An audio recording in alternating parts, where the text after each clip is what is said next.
Nasunog ang ilang bahagi ng isang residential house sa Barangay 4, San Mateo, Isabela kaninang umaga. Sa panayam ng Bombo Radyo Kawan kay Fire Senior Inspector Alberto Bueno, Fire Marshal ng San Mateo Fire Station, sinabi niya na dakong alas 8:55 ng umaga nang makatanggap sila ng tawag mula sa isang concerned citizen na nag-ulat ng sunog sa nasabing barangay.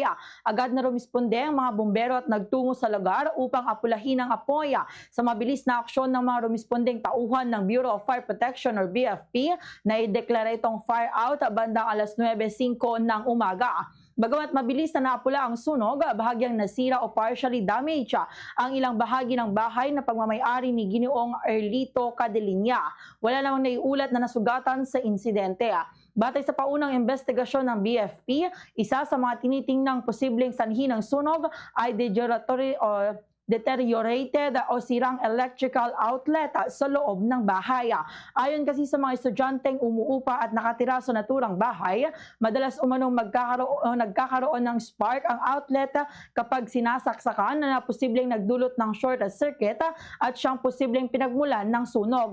Patuloy pa ang investigasyon ng BFP upang matukoy ang kabuuang sanhi ng insidente at halaga ng pinsala sa nasunog na bahay. Ganito ang bahagi ng pahayag ni Fire Senior Inspector Alberto Bueno. Investigador namin na nag-imbestiga doon sa nangyaring sunog kanina, maaring, pero under investigation pa lang ito. Initial investigation pa lang yung nangyayari. Kasi mas lalawigin pa o kailangan investigahan pa ng mabuti kung ano talaga ang sunog. Pero nakakita sila ng yung isang old and deteriorated outlet ng bahay na yon.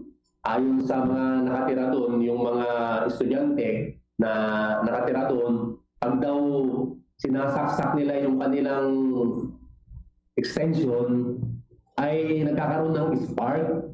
Kaya maaring ito ang pinagmulan ng sunog sa bahay na yon. Fast sa radyo Bombo!